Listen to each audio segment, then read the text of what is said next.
Bonjour à toutes et tous. Nous nous retrouvons aujourd'hui donc pour la première partie de notre histoire du transport scolaire, des origines à la loi d'orientation du transport intérieur de 1982. C'est un secteur dont on imagine qu'il a toujours existé, le transport d'élèves. Ce serait une erreur de le croire. Sans revenir à la loi de 1913 sur l'organisation de voies ferrées d'intérêt local, les VFIL, et la mise en place de services départementaux d'autobus, qui sont un petit peu la première structuration de l'espace territorial au niveau des transports collectifs, nous devons bien penser que le transport scolaire est un secteur d'activité extrêmement récent. Il faut bien comprendre que dans les années 1900-1920, le transport d'élèves n'est pas collectif. C'est l'enfant qui va, par brouillard, par neige, par temps de verglas, etc., prendre le chemin qui va l'amener à l'école de la commune et qui va suivre sa scolarité dans ces conditions un petit peu difficiles. Ou ça va être la famille qui va à dos d'âne l'emmener. On a des exemples également de traction hippomobile. On y va en charrette, etc. L'idée, c'est que l'élève, l'enfant, est scolarisé de façon très proche et en proximité vis-à-vis de l'établissement et de l'école. Les lois de Jules Ferry de la fin des années de la fin du 19e siècle ont rendu l'école laïque obligatoire, accessible pour l'ensemble des élèves, mais il n'en demeure pas moins que les élèves ne sont pas nombreux, surtout dans le secondaire, puisqu'on a son certificat d'études et bien souvent on repart, quand on a eu la chance de l'obtenir, on repart dans les familles, dans les champs, dans les travaux de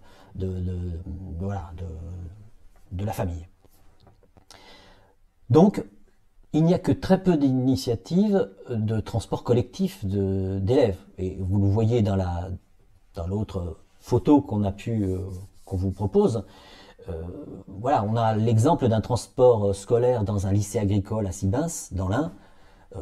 Nous en avons d'autres en Haute-Vienne. Nous en avons d'autres dans d'autres départements. Donc, il ne faut pas concevoir cette organisation de services vraiment très ponctuels comme une organisation massive de déplacement d'élèves. C'est dans les années 30, vraiment, où notamment lorsqu'on va en 1936 passer d'une scolarité obligatoire de 13 ans à 14 ans, avec le développement d'écoles intercommunales, que la question du transport et du subventionnement de ces transports pour les familles va commencer à se poser. Et donc nous avons des votes en 1930, 31, 32, etc., qui vont allouer annuellement, de la part de l'État, qui est l'organisateur, et des préfets, un budget transport, voilà. Mais il reste extrêmement confidentiel et il ne faut pas penser que ce sont des sommes énormes. C'est souvent sur le débat parlementaire va se focaliser surtout sur, reproduisant le débat qui existe entre école privée et école publique, va surtout se focaliser sur la prise en charge des coûts d'internat par exemple, ou le subventionnement du transport dans des cas de transport pour les écoles intercommunales, entre les élèves du public et les élèves du privé. Et voilà, avec une opposition du cartel des gauches contre les défenseurs de l'école dite libre qui militent pour la justice scolaire.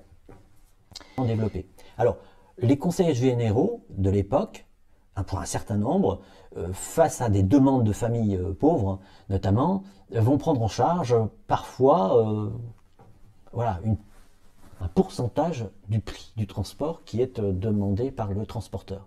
Voilà. Donc c'est un petit peu dans ces années 30 la première réflexion sur, on va dire, le premier financement du transport d'élèves. Mais ça reste quand même un secteur extrêmement confidentiel. C'est surtout avec la décision de coordonner, de jouer la complémentarité entre les transports ferrés et les transports routiers, avec la concurrence entre le rail et les services d'autobus, notamment dans les zones et les territoires ruraux, que la coordination, les textes de coordination de ces modes va avoir un impact sur la structuration de l'organisation des dessertes scolaires. Est imposé en 1960, hein, je vous ai mis les dates sur le transparent que vous voyez, est mis en place pour la première fois un plan des services ferroviaires, un plan des services réguliers routiers, etc. Dans ce plan des services routiers, il y a effectivement donc tout ce qui tourne autour des lignes régulières et les services scolaires, qui sont donc très confidentiels, comme je vous l'ai dit, en nombre, ne peuvent être créés, ça c'est c'est contenu dans les textes de coordination, ne peut être créé que si la ligne régulière ne peut pas prendre en charge la nouvelle demande de déplacement de certains élèves. Si on ne peut pas adapter la ligne, voilà. Ça ne peut être créé, un service scolaire, que si la ligne régulière, transportée et opérée donc par le transporteur, est incapable de répondre à cette demande. Donc structuration réglementaire, mais qui ne prend pas en compte cette exigence de transport d'élèves. Une après-guerre qui est marquée à la fois par un essor énorme de la population, mais également par un fort exode rural. Donc cette conjonction de deux tendances, confrontées à une difficulté pour l'État de financer son offre d'éducation, fait que l'État va avoir tendance à regrouper ces centres scolaires. Les textes réglementaires vont faire évoluer cette situation et prendre acte de cet essor énorme de cet essor démographique et de cet exode rural. C'est tout d'abord le décret de 1953 qui va prévoir quelque chose qui est vraiment à l'origine du développement du transport scolaire, c'est-à-dire la fermeture possible des écoles à classe unique, qui structurent l'ensemble du territoire. On est à plus de 55 000 écoles à l'époque, réparties sur l'ensemble du territoire. Et donc, effectivement, à partir du moment où vous fermez une école à classe unique, eh bien, vous contraignez les élèves à être transportés pour être acheminés à l'école intercommunale, à l'école du canton. Et donc, c'est un vrai enjeu majeur en la matière. Sachant que, donc là nous sommes en 53, fermeture des écoles à classe unique, sachant qu'en 58, on impose la scolarité obligatoire, on la fait passer de 14 à 16 ans.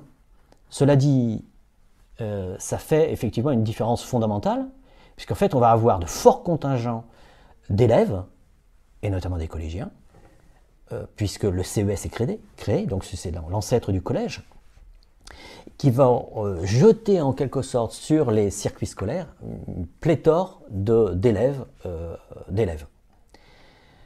Alors face à cet emballement en quelque sorte des effectifs transportés, l'État va peu à peu essayer de structurer ses textes et son organisation. C'est d'abord un décret de 1965 qui définit, c'est le premier texte en fait réglementaire qui va définir un début d'organisation et de fonctionnement particulier du transport scolaire en marge de cette coordination de 49 dont je vous ai parlé. C'est aussi un décret extrêmement important parce que on a encore un certain nombre de conséquences et de traces de ce décret actuellement au XXIe siècle, mais le décret du 31 mai 69 va structurer le financement avec la définition de critères de subvention pour les élèves ayant droit. C'est notamment dans ce décret qu'on va prévoir le fait qu'un élève ne peut être subventionné pour son transport scolaire que si son domicile est à plus de 3 km de l'établissement scolaire dans lequel il étudie, et 5 km dans les zones urbaines. Donc c'est sur ce décret que les autorités organisatrices actuellement, en fait, sur ces mêmes fondements en quelque sorte, qu'on définit un certain nombre de critères de subventionnement lorsqu'il s'agit de définir des ayants droit. Même si, naturellement, le décret de 69, ça fait bien longtemps qu'il a été abrogé. C'est aussi un texte en 73 qui va définir la qualité d'organisateur unique du département. Mais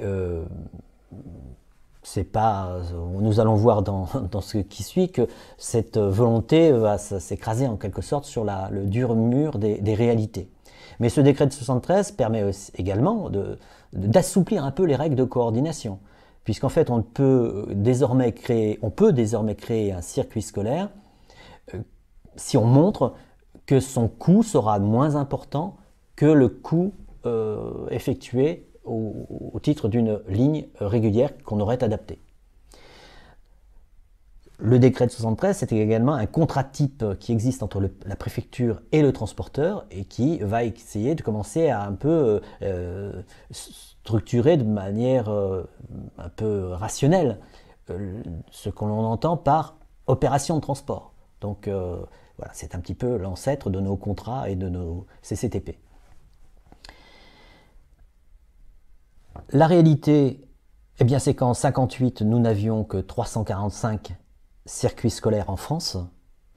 Et quelques années après, aux alentours des années 64-65, comme vous pouvez le voir sur cette illustration, nous sommes passés à 4000 circuits. Et les effectifs sont extrêmement en développement exponentiel, on va dire. Par conséquent, il y a effectivement un fort essor des transports d'élèves et que l'État se doit d'organiser et de financer. Et ça pose un certain nombre de questions. Puisqu'on va passer des années 60 à quasiment zéro, comme je vous le disais, à plus de 2 millions dans les années 2000.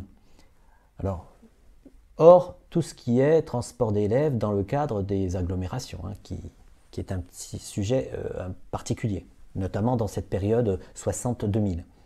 Mais tout ce qui est transport scolaire non urbain, on va dire, voilà, c'est une progression fabuleuse, même si à partir de 80 et la décentralisation, les effectifs ont tendance à plafonner. La rente des transporteurs, il faut en parler.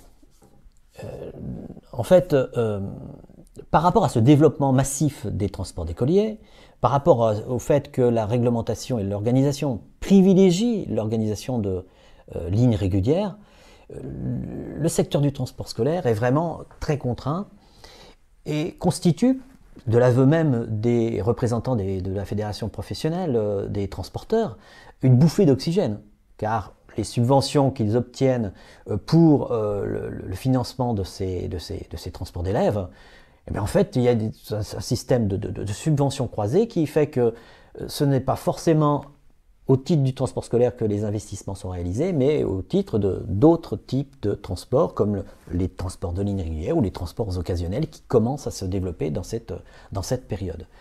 Et donc c'est à cette époque que qu'en 1964, l'ANATEP se crée. Et donc c'est un des premiers sujets sur lesquels elle s'oppose, puisque l'ANATEP regroupe en fait à cette époque, lors de sa création, eh bien, des organisateurs de proximité autour souvent de communes, de syndicats intercommunaux, autour de chefs d'établissement de collèges, qui vont se structurer en forme associative parce qu'ils ont les mêmes problèmes. Ils ont besoin d'organiser des circuits scolaires, ils ont besoin d'abribus, ils ont besoin de connaissance des textes et pouvoir les appliquer en toute lucidité. Bref, l'ANATEP va permettre à ces organisateurs de proximité de faire le travail d'une façon pertinente et responsable. Et donc effectivement, c'est d'abord dans un système un petit peu d'opposition que l'ANATEP va commencer à se construire à l'époque, face à un secteur des transports d'élèves qui suscite beaucoup de financement, et de plus en plus, parce qu'il faut transporter les élèves, mais également pas mal d'abus, qui vont être d'ailleurs régulièrement épinglés. Dans les années 70, je vous ai mis deux références sur cette illustration, en juin 71, en 1974, où la commission des ententes, qui est l'ancienne autorité de la concurrence, va épingler un certain nombre de transporteurs sur un prix qui n'est pas du tout concurrentiel et où des abus sont régulièrement constatés. Donc un système, vous voyez, qui est un peu difficile. La qualité et la sécurité, on en parle à ce moment quasiment pas. Il y a bien eu en 1969 les premiers textes sur, par exemple, le chronotachygraphe, hein, obligatoire dans tout autocar ou camion. Mais excepté ce type de mesures tout à fait ponctuelles, il n'y a pas vraiment de mise en synergie des différents textes réglementaires pour demander un renforcement de la sécurité routière, notamment au niveau des autocars utilisés pour le transport d'élèves. Il faut attendre juin 1973, avec le dramatique accident de Nantia, en Haute-Vienne, où un autocar, vraiment en très mauvais état, qui n'est d'ailleurs même pas prévu au plan départemental du transport, départemental, va verser au fossé et où on va recenser donc 4 victimes, 4 jeunes qui vont décéder. C'est effectivement, à notre avis, le début d'une prise de conscience de l'opinion publique, avec d'ailleurs le début aussi de ces premières informations à la télévision, etc. Donc il y a effectivement une prise de conscience importante sur cette période de 73. Je vous ai parlé donc de la création de l'ANATEP en 1964, où on commence nous aussi à l'ANATEP à se positionner dans ce débat sur que veut-on pour organiser les transports scolaires, plus de qualité, plus de sécurité, plus de gratuité aussi pour les familles. C'est 4 ans après sa création, également la création de notre revue Transport scolaire, que vous connaissez bien, mais peut-être pas sous ce format, je vous la fais voir, où effectivement il s'agit simplement d'une information sur une association qui vient de se créer il y a 4 ans, donc elle est encore jeune, et où un certain nombre de préoccupations voilà, concernant les organisateurs de circuits doivent se positionner en fait. Et vous avez d'ailleurs, pour la petite histoire, le premier des présidents de l'ANATEP, qui est M. Dessouches, qui est en fait un conseiller général, député, et qui est également maire de sa commune, et qui gère au quotidien des transports scolaires. Donc il faut bien comprendre la configuration à la fin donc, des années, enfin, au début des années 70, avec une demande de transport scolaire en très forte hausse, et du côté de l'offre, un système un peu sclérosé, qui n'est pas suffisamment structuré au niveau des textes réglementaires, et qui va poser un certain nombre de questions à l'État qui gère au quotidien, je dirais, le transport d'élèves. L'État va être tenté par ce que, vous pouvez le voir dans cette illustration également, la tentation départementale. L'État se dit, nous avons le préfet, nous allons essayer de lui donner plus d'importance avec le conseil général qui peut éventuellement assurer une espèce de structuration, une espèce d'organisation optimale d'un secteur qui part un petit peu à volo, dont on ne maîtrise plus vraiment les arcanes. Et donc, c'est à la fin des années 60, mais au tout début des années 70, où cette départementalisation va prendre différentes formes. Mais malheureusement, elle va buter sur le choc des réalités, puisqu'en fait, en 1981, on constatera que seulement 18 départements sont organisés sur une base départementale. Nous avons effectivement ou des services préfectoraux qui sont mis à disposition, ou le conseil général pour certains qui va être vraiment l'organisateur, donc préfigurant en fait ce qui va se passer par la suite, mais en lien évidemment permanent avec le préfet, ou alors des associations du type de la FEDERTEP, qui est une association donc, de l'ANATEP dans le département du Tarn, et qui effectivement va organiser dans ce cadre-là l'organisation des transports scolaires. Et d'ailleurs la FEDERTEP poursuit ce travail actuellement pour le compte de la région Occitanie au titre d'AO2 unique. Donc voilà, c'est un peu l'émanation de l'histoire. Hormis ces 18 services départementalisés à la fin des années 80, enfin au début des années 80, pardon, les conseils généraux ont dit non à l'État. Ils ne maîtrisaient pas un système opaque et ils sentaient bien que de toute façon au niveau des financements, rien n'était prévu pour prendre en charge de façon efficace et sans grever les finances départementales ce secteur d'activité qui était extrêmement sensible en termes de sensibilité par rapport aux familles notamment et par rapport aux transporteurs et à tout le microcosme d'organisation complexe du transport scolaire sur le terrain. Donc concrètement, la tentation départementale ayant échoué, eh bien c'est toujours sur les structures communales et intercommunales que va se passer le début d'une organisation rationnelle du transport scolaire. C'est au moment de la décentralisation, donc au tout début des années 84, à peu près 3/4 des 7000 autorités organisatrices de proximité qui sont au quotidien sur les circuits scolaires, 3/4 vont être des structures intercommunales, de type CIVOS, CIVU, ce sont des petits syndicats mixtes témoignant d'une entente intercommunale pour s'occuper en gestion de l'ensemble des transports de ce ressort territorial. L'État est donc totalement dépassé. Il a essayé de transférer ce dossier au département, ça n'a pas fonctionné. Les masses financières sont chaque année plus importantes. Vous le voyez sur cette illustration, les crédits transport scolaire sont quasiment hors de contrôle. Hein, et je vous ai pris l'exemple 17% en 1979, 15% en 80, presque 20% en 1981. Il est temps pour l'État de se désengager.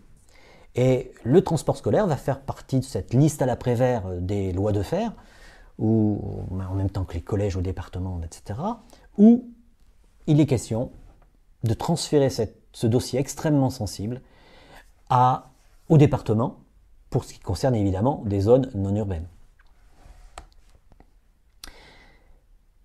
On en tire des enseignements de cette première période de structuration du secteur. D'abord que le transport scolaire est une régulation extrêmement complexe.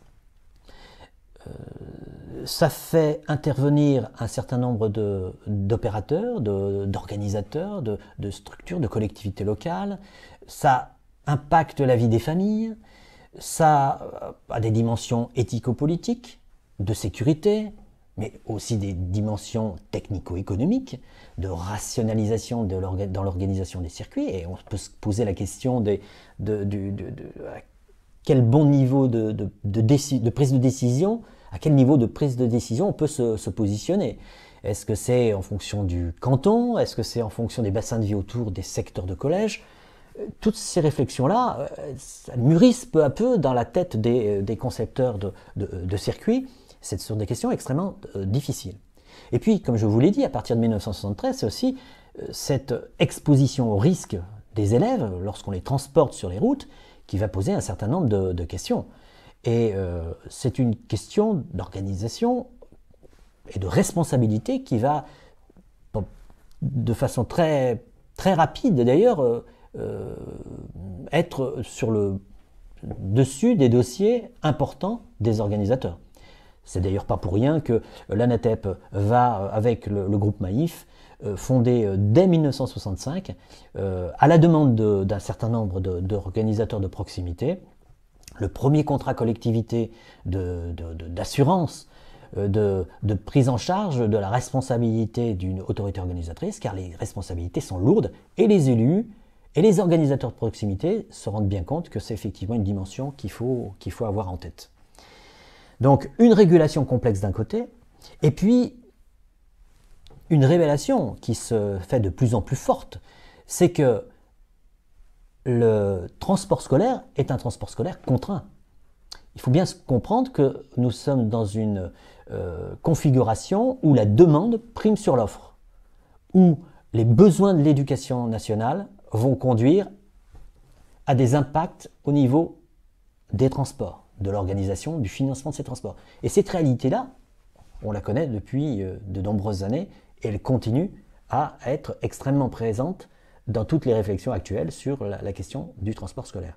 Donc, primauté de la demande par rapport à l'offre, aussi l'impact de tout ce qui est évolution démographique qu'il faut avoir en tête pour comprendre comment on va profiler, calibrer les futurs transports. C'est pour ça que chaque année, ce secteur du transport scolaire a besoin de respirer. On a une histoire du réseau scolaire, du réseau de transport scolaire qui fait que 20%, 30% parfois du nombre de points d'arrêt dans un département va être amené à changer d'une année sur l'autre. Donc il y a vraiment une complexité à la fois dans la régulation, mais également dans cette primauté de la demande. Et donc il faut être extrêmement attentif aux politiques de l'éducation nationale, car elles ont forcément toujours des impacts financiers et organisationnels sur le secteur du transport.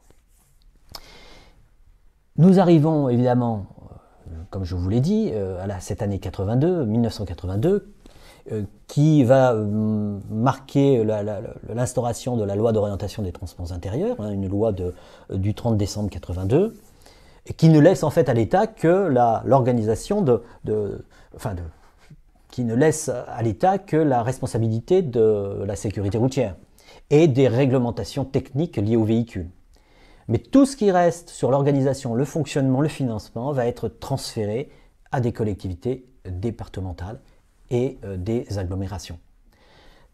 1982 est une année extrêmement importante, elle est cruciale, car il faut bien aussi parler de deux choses. Un texte réglementaire qui va apparaître le 2 juillet 1982, qui est relatif au transport en commun de personnes, sur lequel nous continuons à travailler en 2021 en appliquant ces dispositions. Et puis c'est aussi la redoutable la commotion dans l'opinion publique que constitue cette tragédie de Beaune du 31 juillet 1982, qui va conduire à la mort de 53 personnes, dont 44 enfants, sur l'autoroute A6, qui, dans ses conséquences, va faire que toutes les choses en matière de transport scolaire ne seront plus jamais comme avant. Et où, dans la foulée de cette tragédie, le Conseil national des transports va se saisir au travers d'un groupe permanent sur la sécurité des transports d'enfants, et qui va, dans cette réflexion-là, permettre que l'ensemble des partenaires réfléchissent à ces problématiques-là d'une façon régulière, et qui va donner lieu d'ailleurs à l'ensemble des nouvelles innovations, des nouvelles mesures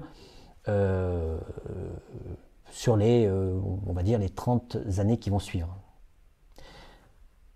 Donc voilà en quelque sorte ce premier épisode de notre série sur l'histoire. Nous sommes en 82, donc pour le prochain épisode, nous évoquerons donc l'après-LOTI, et puis les conséquences depuis 2017 de la régionalisation, etc. Dernière petite chose, je vous signale que il y a quand même quelques années, mais pour nos 50 ans de l'ANATEP, nous avions édité une histoire du transport scolaire, et un certain nombre de choses que je vous dis aujourd'hui, vous pourriez les retrouver effectivement dans ce document. Ça peut effectivement vous intéresser, il est disponible à l'ANATEP. À bientôt.